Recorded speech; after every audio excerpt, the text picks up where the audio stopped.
자녀 양육 목적으로 육아휴직을 쓰라고 했는데 실제로는 결국은 후보자의 학업과 연수, 자기 개발을 위한 목적으로 편법적으로 사용된 겁니다.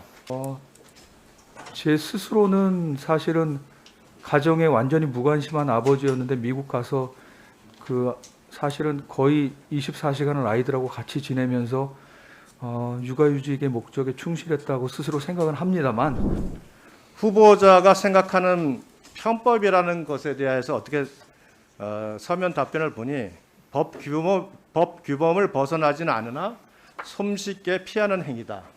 공직자는 도의적 책임에서는 자유롭지 않다.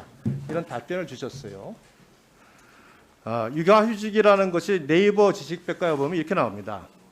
영유아가 있는 근로자가 그 양육을 위해서 사업자에게 신청하는 휴직이다. 그리고 영아는 3세까지, 유아는 초등학교 취학 시기 전까지를 이렇게 이제 규정을 하고 있습니다. 물론 국가공무원법에서는 그 범위가 조금 늘어서 만 8세 이하, 초등학교 2학년 이하의 경우에는 양육을 목적으로 휴직을 신청할 수 있게 돼 있습니다. 후보자가 그 당시 둘째가 8세였으므로 형식적 요건은 구비된다고 보입니다. 후보자는 서면 답변서에서 이와 관련돼서 일주일에 이틀 출근하였던 것으로 기억한다. 출근하지 않을 때는 자녀를 등하교시켰다. 그 외에 도서관을 이용해서 연구활동을 하였던 것으로 기억한다면서 연수와 육아를 병행하였다 하고 육아휴직의 정당성에 대해서 말씀을 하셨습니다. 묻겠습니다. 후보자가 그 전에 2014년 7월에 미국에 처음 갔을 때 지내온 생활의 행태가 이와 같이 답변한 내용과 다름없었죠?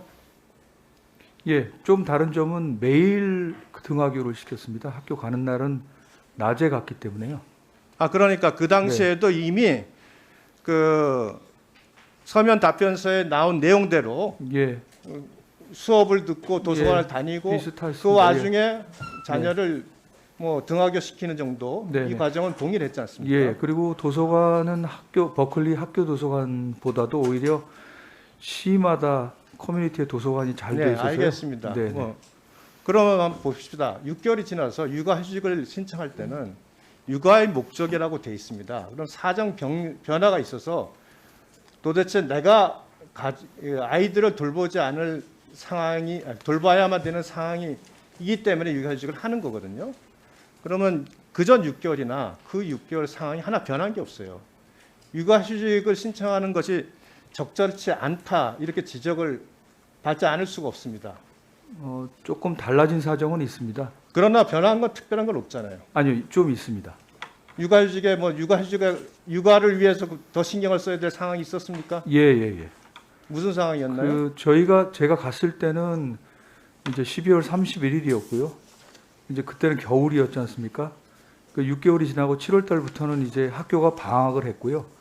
방학을 하면은 아시다시피 미국에서는 뭐 스포츠 활동이라든지 네. 그러니까 그러면 농구도 그렇게 하고 뭐 배우자분께서 네네. 그러면 뭐 따로 육아를 할 수 없는 상황이었습니까? 뭐 미국에서는 아무래도 그렇지 않았지 않습니까? 차를 태워다 주고 라이드라고 그러는 차를 태워다 주고 데려다 오는 게 기본인데요. 집사람이 운전면허가 없었습니다. 그래서 그거는 처음부터 해왔던 얘기고요. 예, 근데 이제 했던 거고. 7월 달부터는 특별히 이제 그 방과 후 활동이 많아졌기 때문에 뭐 축구, 농구, 야구, 그러니까 라이드를 해주는 네. 정도를 말씀하시는 건데 네네네.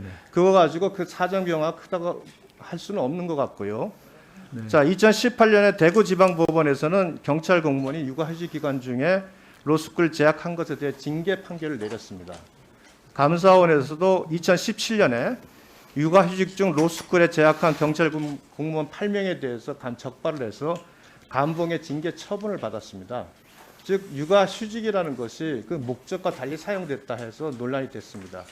물론 법 위반을 했다는 얘기는 아닙니다. 그러나 아시다시피 그 당시에 6개월을 더 연장하기 위해서 육아휴직을 신청했잖아요.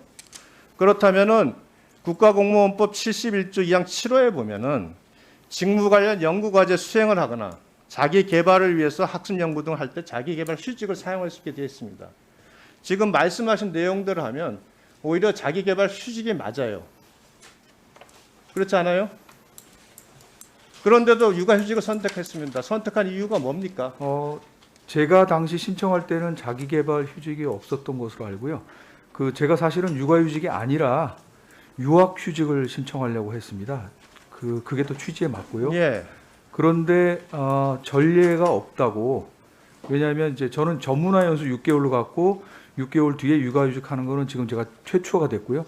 그 전에 일반 연수 1년을 가서 육아휴직한 사람들은 있었습니다. 여자 연구관들이 그랬는데요. 그래서 전례가 없어서 인사권자 소장님한테 부담을 드리지 말고 그냥 요건이 되시니까 육아휴직 요건이 되시니까 그렇게 하시는 게 좋겠다고 해서 저도 그러니까 형식적 요건은 맞겠지만 네네네. 실질적으로 육아를 목적으로 하는 휴직이 아니라 방문 연금 과정을 6개월 더 연장하는 하나의 방편으로 사용한 거 아니겠어요? 근데 이제 사실은 그렇잖아요. 네. 근데 사실은 둘째가 미국에 사실은 더 있기를 원했기 때문에 그게 뭐 가장 큰 원인이라고. 사실은 한국에서도 육아를 할 수 있겠지만 저는 사실은 한국에서는 무관심한 아버지였기 때문에 네. 아내한테 컴플레인을 많이 받았습니다. 자, 그래서 왜 이것이 좀 문제가 되냐면 결국은 변하지 않는 모습, 변하지 않는 생활을 하면서 육아의 목적으로 휴직한 것이 아님에도 불구하고 육아휴직 수당이 지급됐습니다. 굉장히 육아휴직에 대해서 엄격하게 보고 있는 상황에서 또 이 육아휴직을 하게 되면 승급기간에 휴직기간이 산입되는 장점은 있어요. 자녀 양육 목적으로 육아휴직을 쓰라고 했는데 실제로는 결국은 후보자의 학업과 연수, 자기개발을 위한 목적으로 편법적으로 사용된 겁니다. 결론적으로는. 이 점에 대해서는 도의적으로 결코 자유롭다고 할 수 없습니다. 지금 후보자가 보고 계시는데 이 부분에 대해서 부정적으로는 신경에 대해서는 사과의 말씀을 하시면서 제도적 보완이 필요하다면 거기서 말씀하시면 좋을 것 같아요. 말씀을 드리겠습니다. 네네.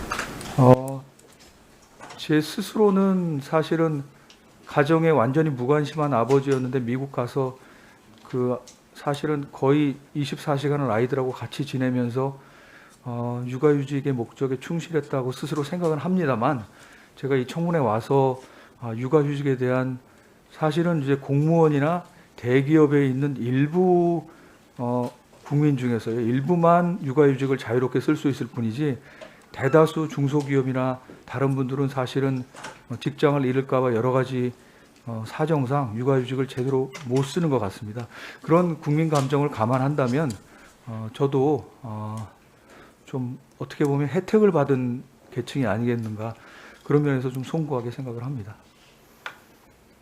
네, 유상범 의원님 수고하셨습니다.